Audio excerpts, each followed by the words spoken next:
should be on now. And Yep. I left off, I guess, with Korea and the hospital and the choice that the Army gave me.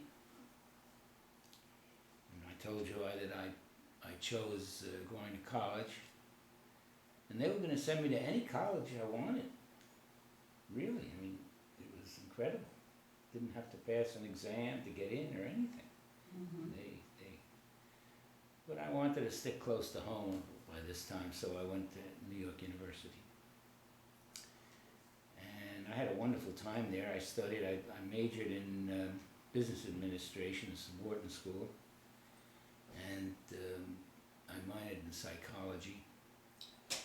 Now, when you were saying, between the time you were in the hospital and you got out, you did some big mission before you went to college. Yeah, but I'll go through that later. I'll give you the preface of that now. While I was in the hospital,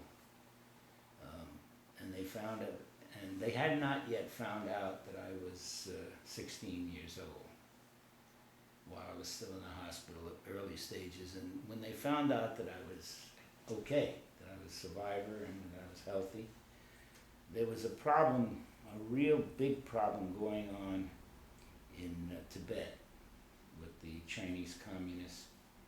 And it was, according to what we were told, that there was, the Chinese were killing off all the Tibetans to make room for Chinese people in that country. And the Dalai Lama was way up on, high up in the top, in the range, in the Himalayas. And I was there, I was in Japan, so I was, and already had been proven in Korea. And so they worked with me in the hospital for a while, showing me the terrain and the various mountain passes, and which is what my MOS was. That's what I map reading and high-speed radio operation, and so they asked me. They didn't tell me if I would go there and see if I could somehow, without being found out by the Chinese, again I could have been shot as a spy, Mhm. if I would see if I could find out the conditions that existed in Tibet and get the word back out again. And they didn't expect me to go all the way up to the Dalai, where the Dalai Lama was, but They did this knowing you were 16. no, they didn't know I was 16. Oh. You see. And so I'll go into that story, but later on, because when they found out I was 16, they had already done all the training for me to get up, to be in there, and they were hesitant now upon sending me, and I assured them that I wasn't going to make an issue of it, and that my parents won't make an issue of it, you know. And so there I was trained in the quiet mire. I was trained in the terrain, and I knew all the various passes where I could at night go in and out and be with the chirpas and go, you know, they'd work with me because they hated the Chinese, and the Chinese were killing them off. It was horrible. Well, anyway, after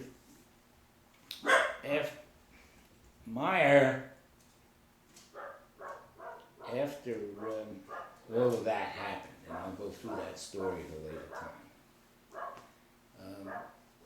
I came home,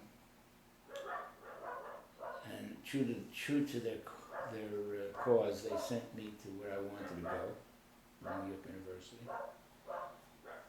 And I was, because of the fact that I had these internal wounds, I wasn't able to drink. I was able to party, but it was, I became the designated driver, and I was always younger than everybody else, even in my fraternity, Sigma Chi. I was the gopher. They were all, the freshmen were all 18, and I was, what, 16, 17.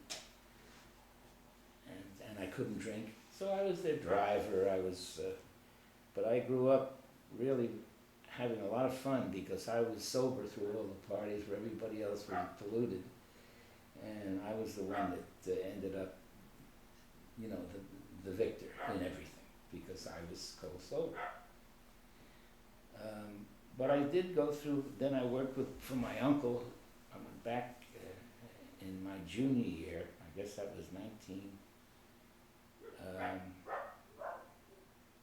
think it was 19, let's see, 54 I graduated, so it must have been 1952 or 53, I don't remember now, 53.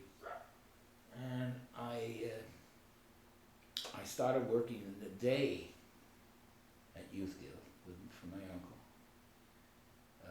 who owned it at the time. Where? Youth Guild. Oh.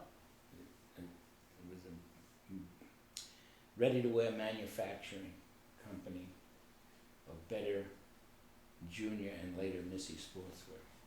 Better. And I was working there, and in the beginning, before even he had me in the factories, and I ended up learning all aspects of the business while I was there, working as shipping manager and salesman. I ended up being in positions of managerial strength.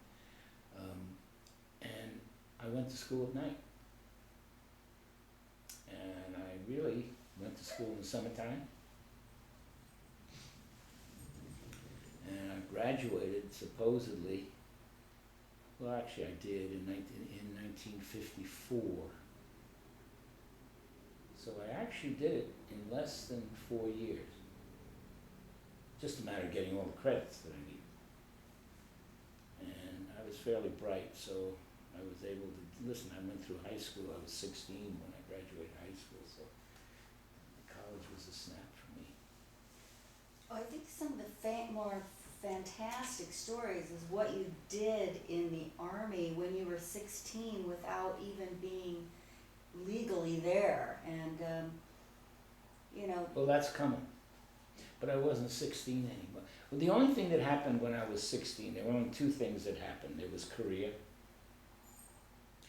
which I went through, and I'll embellish upon it as I think of more things. And there was Tibet. Yeah, well, Tibet's big. Yeah, I know, but I have to think about that for a while because a lot of that is fuzzy in my mind. And you met the Dalai Lama. Oh, I know. And you got him out. I not only met him, I was instrumental in bringing him out of Tibet. Right. Remember, he was 16 also, so the two of us were exactly the same age, and we became very, very good friends. So do you think if you met the Dalai Lama or saw him today, would you remember, he would probably remember you? He would remember me, but just like it's been so many years since we saw each other. Yeah, but he certainly would not forget that moment in his life. He used to, when I was at school, he used to drop me notes. He had my address. I mean, he was a young kid like I was. Yeah. And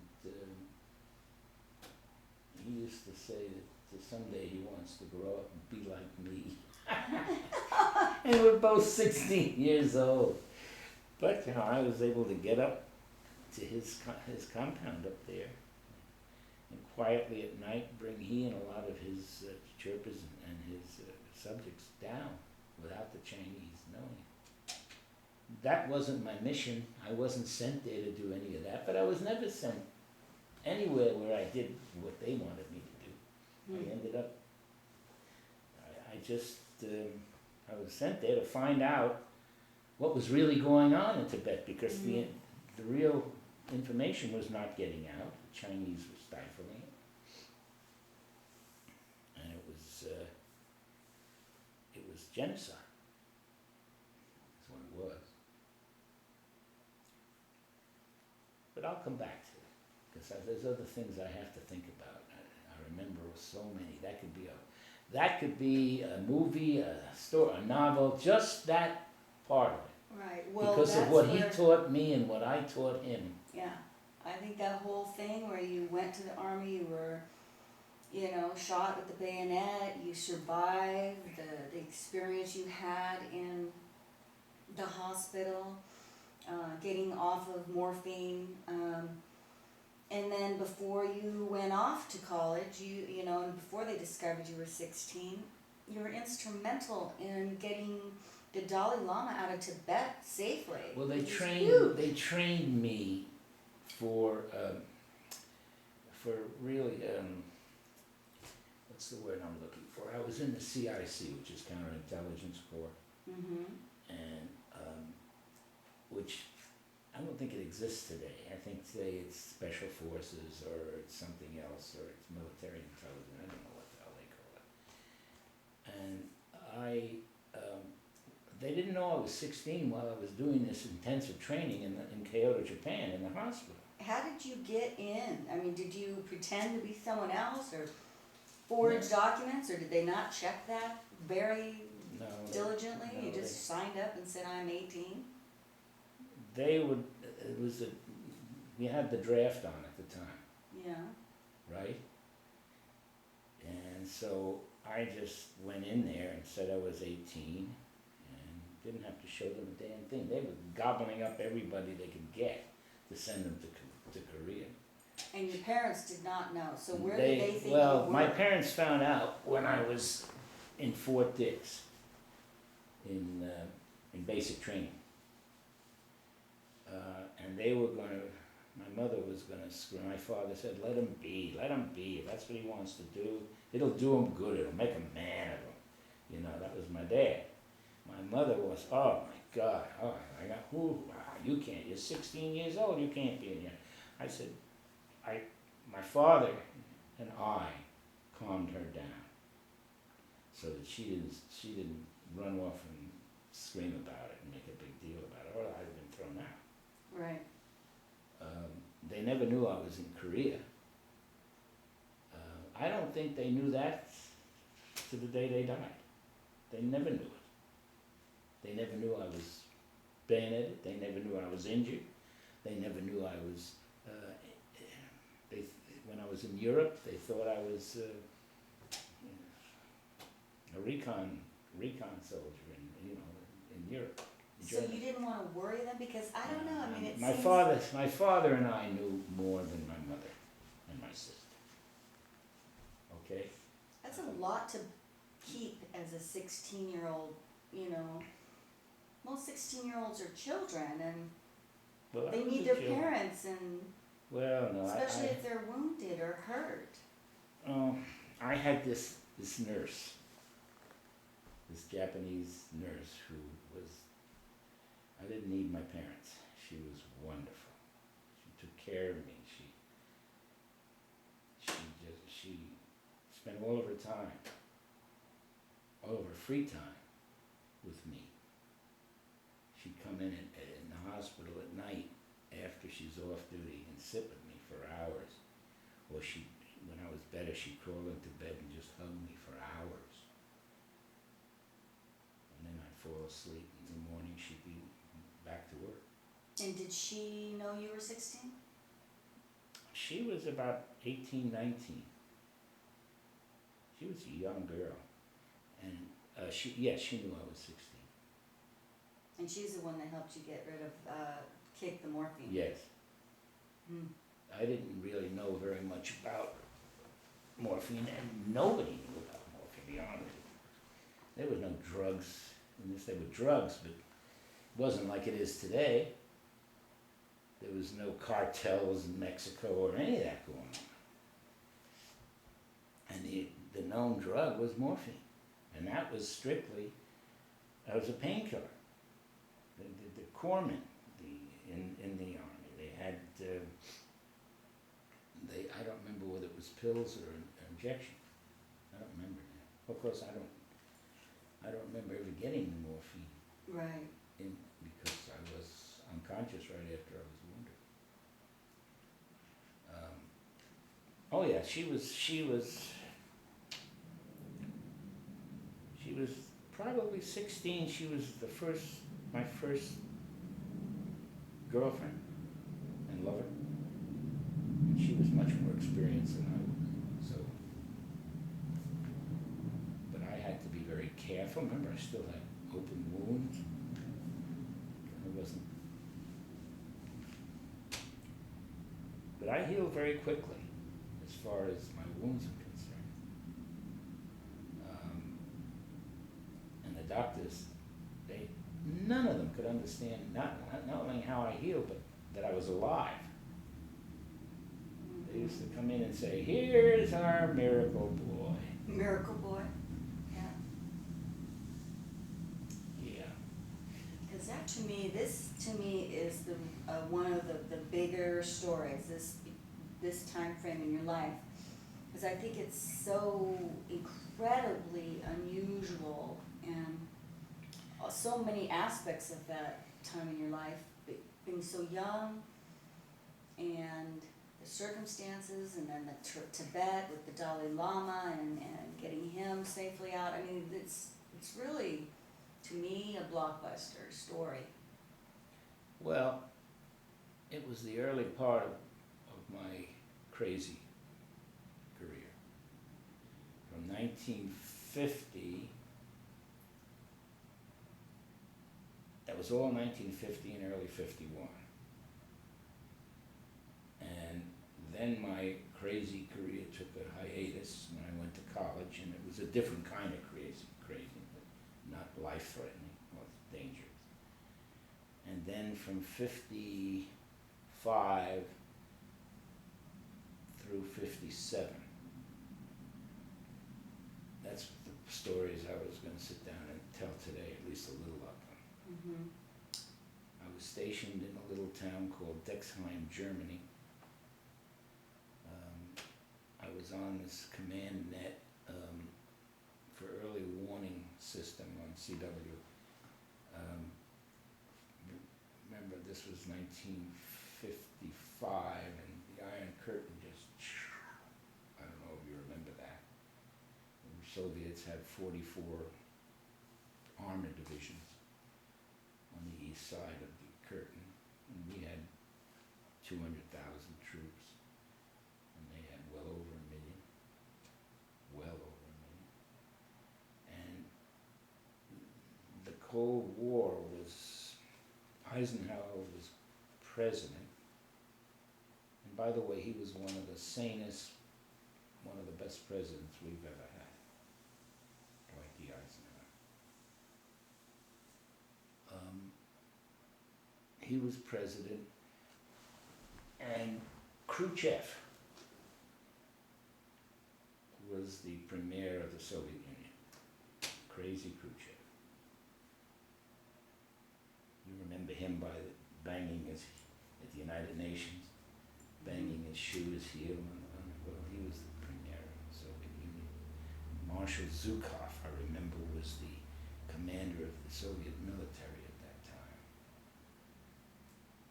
And I don't remember Molotov, but I don't remember. That's the only other name I remember from the Soviets. But anyway, and we were like this. It was the arms race. Everybody in this country, in the morning, they'd wake up in schools. The first thing they did was have these atom bomb drills, where all the kids would get under be a siren. All the kids would get under their desks. I don't think you were. I wasn't alive. No, you were born when? 1960. Okay, so this was before 4 years or 5 years before you were born, and so this whole country was the Soviets Mm-hmm. and their ICBMs, and they're going to wipe us out. So the only way we could stop them was have more ICBMs than they did. So if they sent theirs up, we'd send ours up, and we both get wiped out. And of course, that was a deterrent to nuclear war. And it was great that we both had them when I look back on it, because if we had them, we'd have used them. I know people would say, oh, we wouldn't have used them, but the hell we would. Back in those days,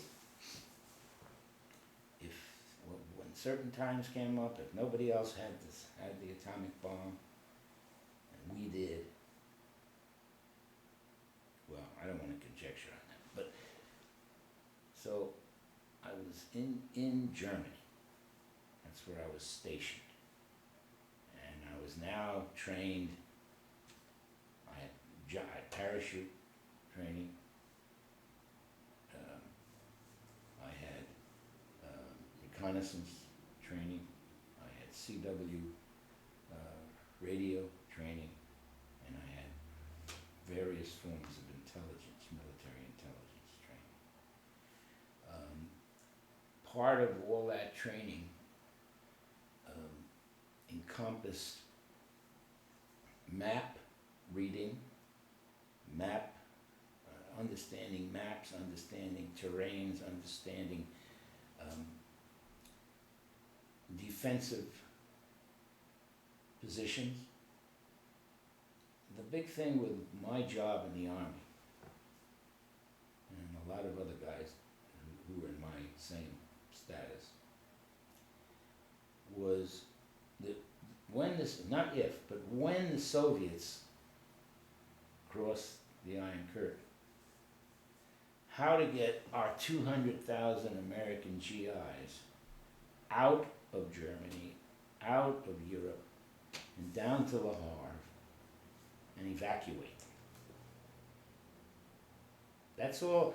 We were there, and we showed strength, little 200,000 strength, but we had no match for the Soviet masses. We knew that we were just tokenly there. So my job became, my MOS became, number one, to receive information from the top command through channels, not through Eisenhower or any of that stuff, just through my commanding officers, how and what to map, to measure, and to delay. Map where the main retreat forces were going to be. None of this was offensive, it was all defensive. Where our main evacuation routes were going to be, through which towns, through what areas, how to measure each bridge that they're going to have to cross to see if the bridge was wide enough and could sustain the weight of our armor, retreating armor, tanks. And in the villages themselves, were the streets wide enough for our tanks to go through without tearing up the houses or whatever it was on each side of the road. So we had to measure bridges, and there's a whole formula for that. That's why I was in the engineers, a 17th Armored Engineer Battalion, I believe. There's a whole formula for measuring and building bridges, temporary bridges. There was a complete plan for measuring the streets, and if we indeed did have to go and get out, this is a big hurry if we're going to get out, because they're coming down in massive armored strength, that we would have to take out these houses, tank through the narrow streets of these towns. And exactly, they want to know, they wanted an exact plan on how to do it. Now, I wasn't the Army. The Army. Oh, sure.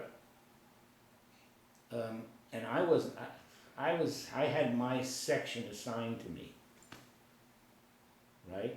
And luckily for me, The section that was assigned for me was from Germany through, and it was assigned to other people on other routes, but my particular route that I was doing took me right to the outskirts of Paris. And so we had a lot of fun. I mean, we had we had 3 vehicles, and we had a helicopter assigned to us if we needed it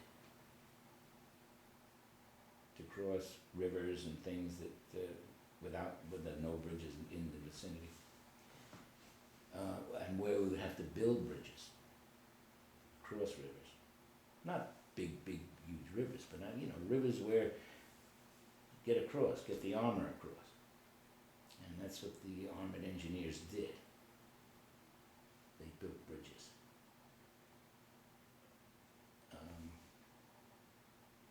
Well, luckily for me, I was right by Paris a lot of the time.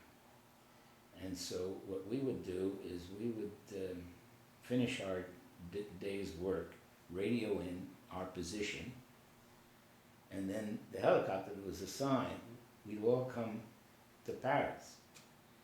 And we would spend the night in Paris, or sometimes we finished our work a week in advance.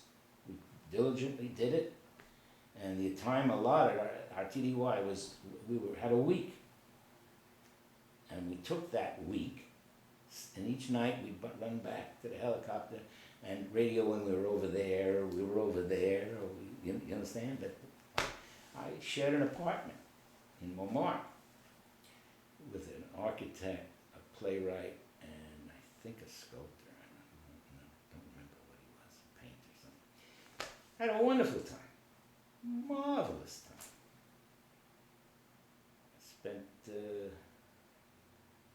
I spent one New Year's Eve. It must have been 55. This is the story I told you yesterday that wasn't on camera.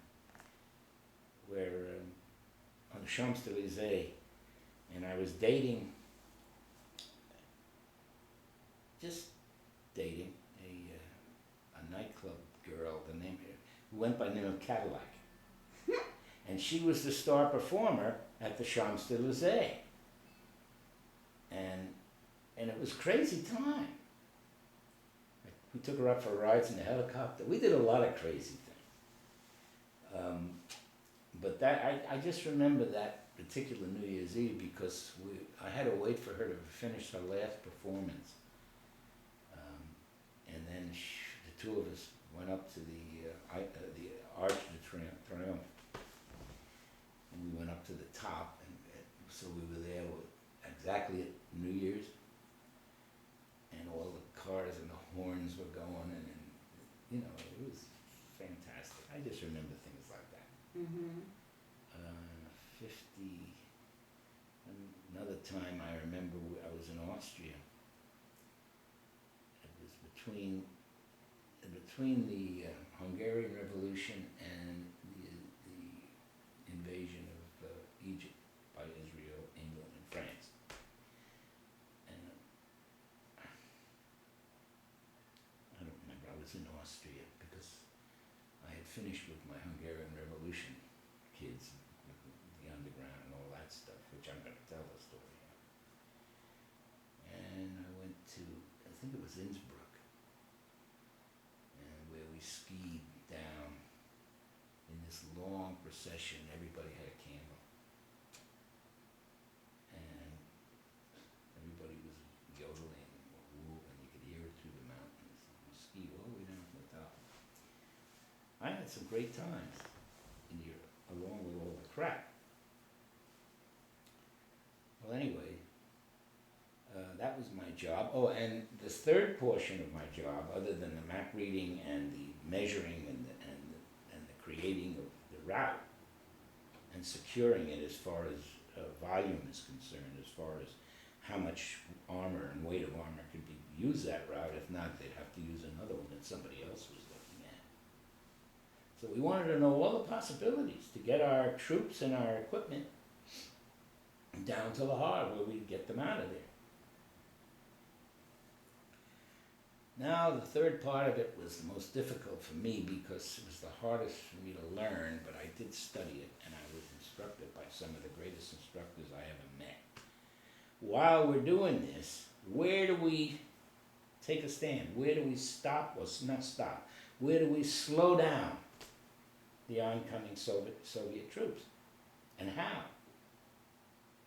Well, part of my thing was mine laying plans.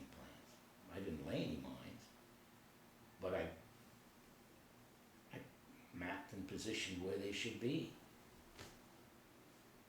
You know, individual mines, armor mines, all different things where we could slow them down while we were getting the hell out of there while we were running. Mm. So I had maps from the Iron Curtain in Germany, really. I had mine field maps that I created. And then with the other ones created, and then the other ones created. So we had a whole thing coordinated.